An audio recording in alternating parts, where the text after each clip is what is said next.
Hey there, thanks for tuning into Duckbricks. I'm Chris, and welcome to LEGO Mini Reviews, the show where I review a ton of different LEGO vintage and new sets right here on the Duckbricks YouTube channel in a short form format. So I have a ton of Bricklink orders to get through, as well as just associated LEGO purchases, and I figured instead of making a mega video where I go through every single one that's hours long, why not break it up into separate mini reviews? And so in addition to our normal 3 videos a week schedule, be sure to stay tuned for a mini review dropping every single day where we do not normally have a standard video releasing. I hope you enjoy, and let's jump right into our first pick. Next up, we have set number 80032. This is the Chang'e Mooncake Factory, retailing for $70 US. It features 3 minifigures, 3 different animals, and a very cute bunny-inspired, classic space-inspired lunar station for a very unique blend and mashup of LEGO designs. So, starting off with the minifigures here, obviously exclusive to the set is the Chang'e minifigure itself, which is an absolutely fantastic design. I really do like how this figure came out in general. Some excellent paint detailing on the top of the head there that is not dual molded, that is just painted on, but it still works out very nicely. It's a really fun design using a white skirt element, just some nice metallic printing alongside. It's just a fun character to have in general. Alongside her, we have one of her presumably minions. This is some sort of a bunny robot. The design is kind of similar to the protocol droids from Star Wars, with some exposed wiring in the center there, and he has a happy expression as well as an angry expression, presumably to ward off any invaders, which is, I guess, what the carrot gun is for.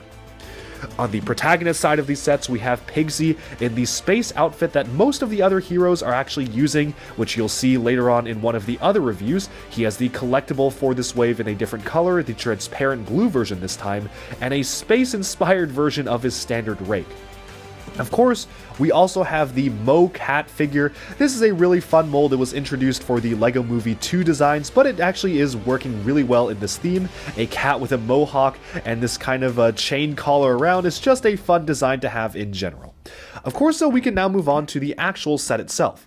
So the set's kind of broken up into 2 parts. You have the moon base set, and you have this massive bunny robot. And to me, this honestly feels like basically what a LEGO space set would be today, but with a bit of an animal twist. If LEGO were to make original space stuff, I could imagine the bases would look something very similar to this, which is kind of a cool design given that we haven't gotten original LEGO Classic Space, or really any original LEGO space stuff, since 2013 with Galaxy Squad. So, first of all here, I do want to start off with the robot here. This is a very cute space-inspired bunny mech. It is very compact, but it actually does have a lot of different fun features to it. Setting that aside, we can just take a look. Obviously, you can rotate the legs back and forth. Can't really do anything else, but it's just nice to see this. A lot of really interesting detail on the legs here. Some mechanical detail with jet engines on the back here, which really does actually make this feel like a blend between very cutesy but also somewhat industrial. You can kind of make it hop along the surface of the moon here, so that's just a fun feature to have in general. You can also angle the blasters here, or the stud shooters, using the new for 2022 stud shooter design here. And of course, much like many of the other classic LEGO space designs, it features a bit of a detachable spaceship for the 2 little bunnies piloting the mech. So what a cute design, just a really fun concept as a LEGO model, and really again does feel like a callback to classic LEGO space designs. What's nice about this is that you also have a few different detailing on the back. Obviously, this logo here is supposed to represent the classic space logo, which is the mooncake with a bunny circling it, so a bit of a Monkie Kid twist. This whole bottom piece just simply detaches, that just comes right off, where you can actually see some control panels and extra ammo for these stud shooters. So just some extra space back there that you can use to stock up stuff. Doesn't necessarily need to be removed, but it's nice seeing that being removable. And you also can angle the ears however you like. You can kind of have them folded back, have them folded upwards here, or just kind of in the standard backwards design. All in all, it's a very compact mech, but one of the more unique LEGO mech designs, and something I find just to be really cute in general. It even has a bit of a button tail at the end for the bunny design. Moving onwards here, we actually have a bit of a space base. This is actually a detachable platform. It is supposed to be a place for Chang'e to live stream. Apparently she is a streamer, so she's a streamer girl here. I don't know what's going on with that in the TV show, but presumably we'll see more of that in the TV show itself. But this is actually a streaming platform for Chang'e to broadcast her streams outwards to the rest of the world to see. It just fits right here on the moon base here. So if you actually want to look at it as some sort of technological heads-up display, you can also see that, so that is nice to see. We get a carrot-shaped rocket, which is a very cool and fun design. This actually surprisingly has interior space. You can open this up here, and you can see that inside are packets of the mooncakes that Chang'e is using to deliver the mooncakes to the rest of the world. So that's kind of a cool design. Did not expect to see this opening up. When I first saw images of it, I thought it was just a giant carrot rocket, but nice to see this actually have some hinged opening design. They actually also recolored this transparent piece for transparent clear in the first time. We're getting a recolor in clear for the first time in the set, so that's nice to see. And moving onwards to the back, Pigsy seems to be doing some rogue advertising on the side of the building here. Don't know how he got his advertisement there, but somehow he got it up there.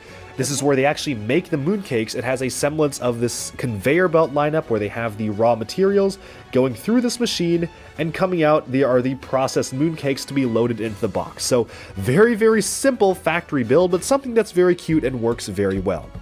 And honestly, that is something that kind of describes this set. It's just a very cute style of build that we haven't really seen from Monkie Kid before. For $70 though, I do think this is kind of a little bit overpriced. I certainly would have been very happy paying, say, $60 for this. $55 would have been really nice, but I don't know if LEGO would do this for $55. $70 though seems like a little bit too expensive for what you get.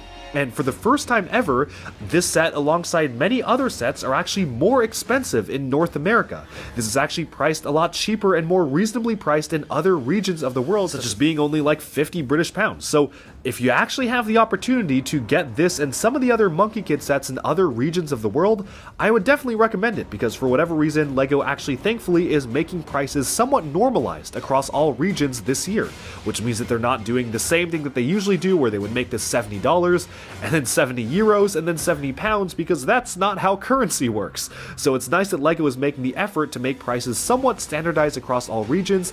That does unfortunately mean that the North American region was hit a little bit worse in terms of the prices this time around, but it is still a nice set. If you can find it on sale, I definitely would recommend, because it's just a very cute set to have in general.